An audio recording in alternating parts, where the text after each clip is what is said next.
नमस्कार। आज मैं बात करने वाला हूँ नेचुरोपैथी के साइड इफ़ेक्ट के बारे में। दोस्तों, नेचुरोपैथी का कोई साइड इफ़ेक्ट नहीं है। नेचुरोपैथी की जितनी गुणगान करो उतनी ही कम है। इसके फ़ायदे ही फ़ायदे हैं। हाँ, अगर मैं बात करूँ तो इसमें एक जो है वज़न जो है वो काफ़ी तेज़ी से कम होता है। जब आप प्राकृतिक भोजन करना शुरू कर देंगे, आपका वेट लूज़ होना वहीं से शुरू हो जाएगा। आप चाहे मोटे से मोटे हैं या पतले से पतले हैं, आपका वज़न गिरना ही गिरना है, कम होना ही होना है। तो अगर आप मोटे हैं, आपका वज़न ज़्यादा है, तो आप बड़े खुश होंगे कि मैं तो अब स्लिम हो जाऊंगा। और अगर आप पतले हैं, पतले से पतले, तो भी कम होगा, थोड़ा कम होगा। आप मोटे ज़्यादा हैं तो ज़्यादा वज़न गिरेगा। तो इस प्रकार आपको घबराना नहीं है इसमें कि मेरा तो वज़न ही कम हो गया जी, मेरा तो वेट लूज़ हो रहा है।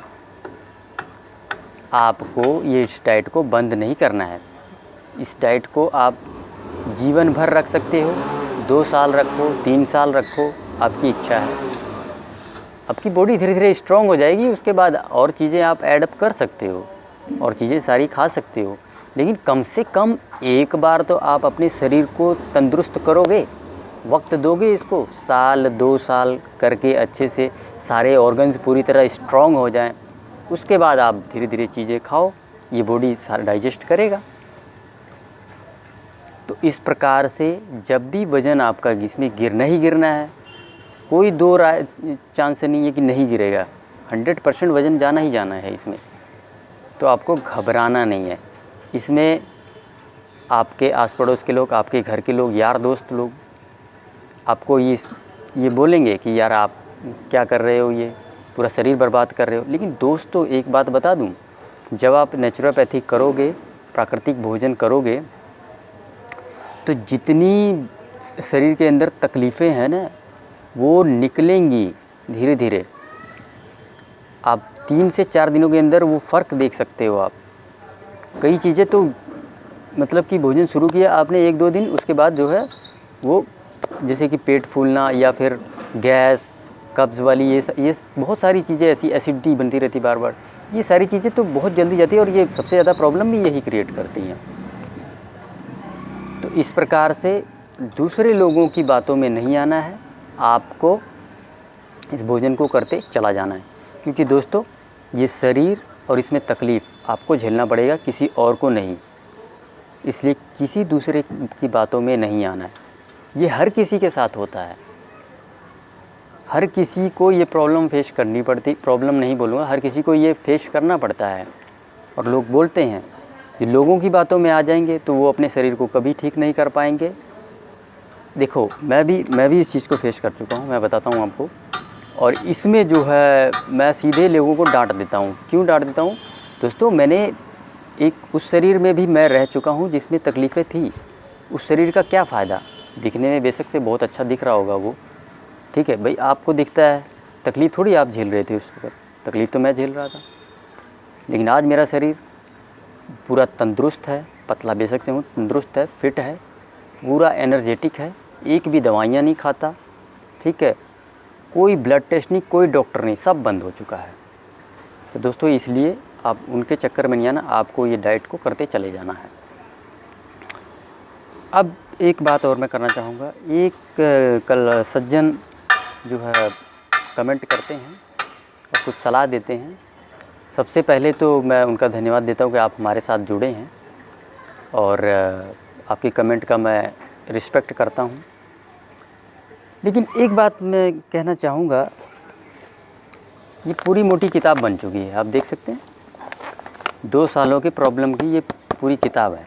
एक सवाल करता हूँ मैं, TSH लेवल 5.8 पे क्या गोली शुरू करनी चाहिए? थायराइड की गोली शुरू करनी चाहिए थी?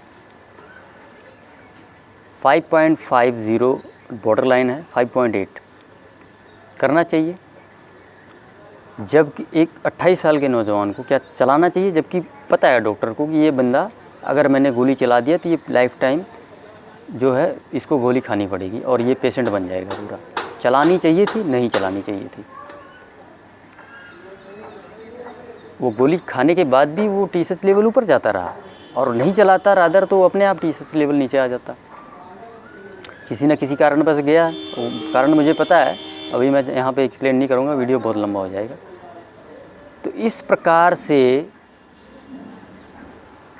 जब मैं डॉक्टर्स की आलोचना करता हूँ, आप बुराई ना बोले, बुराई वो होती है किसी अच्छे इंसान को गलत बोलना। जब आप कार्य ही आपके गलत हैं तो फिर उसे आलोचना बोलना। आलोचना कर रहा हूँ मैं इन डॉक्टर्स की, ज़रूरत ही नहीं है। एसिडिटी के लिए डॉक्टर्स के पास गया, उसे चीज़ों को बंद करवाना चाहिए था जिस चीज़ से एसिडिटी हो रही थी बार बार, रादर वो गोलियाँ लिखी जा रहा है। और फिर उसके बाद जो है टीएसएच लेवल थोड़ा ऊपर जाता है, फिर गोली चला दी। और 2 सालों में मिला क्या मुझे? तकलीफ़ें मिली, गोलियाँ मिली और हर महीने 3,000 रुपये खर्च होते थे। आज महीनों 8-10 महीने हो गए हैं, सोचो कितने पैसे बचे हैं मेरे। और स्वास्थ्य देखो, एकदम फिट हूँ, कोई गोली नहीं। तो गलत कार्य करोगे तो आलोचना तो आपको सुननी ही पड़ेगी, फिर चाहे वो सरकार हो या मेडिकल लाइन की जो है हॉस्पिटल्स हों। तो इस प्रकार से जो है अच्छे डॉक्टर्स भी हैं, देखें, जो लोगों की जान बचा रहे हैं, लेकिन ऐसे लोग 30-40% ही हैं। और ऐसे अच्छे डॉक्टर्स को अगर मुझे जो है उनके पैर भी छूने पड़े तो मैं छूँगा, क्योंकि उनके कार्यों ऐसे हैं। लेकिन जो गलत कार्य करेगा तो उसकी आलोचना भी करेंगे। बोलने का अधिकार है इस देश में। जो गलत कार्य करेगा उसको बोलने का अधिकार है हमारे पास। अंग्रेज़ों से आज़ादी प्राप्त की है तो ऐसे गुलामी करके थोड़ी रहेंगे। बोलने का अधिकार है। गलत चीज़ें जहाँ होंगी तो हमें उठाना ही पड़ेगा, बोलना ही पड़ेगा। और ये मैं इंडिविजुअल तौर पे बोल रहा हूँ।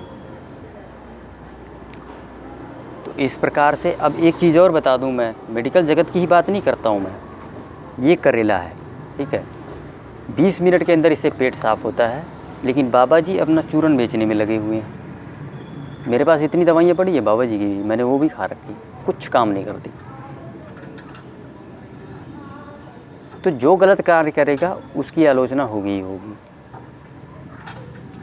जब ये है पेट साफ़ करने के लिए मॉर्निंग में, तो आप त्रिफला जैसे चूरन जिससे पेट साफ़ ही नहीं होता है क्यों बेच रहे हो, जबकि ये सबके घर में अवेलेबल है। आप बोलो सीधा, जिसको कब्ज़ है इसको सुबह सुबह जो है इसका जूस पिए, देखें कैसे पेट साफ़ नहीं होता।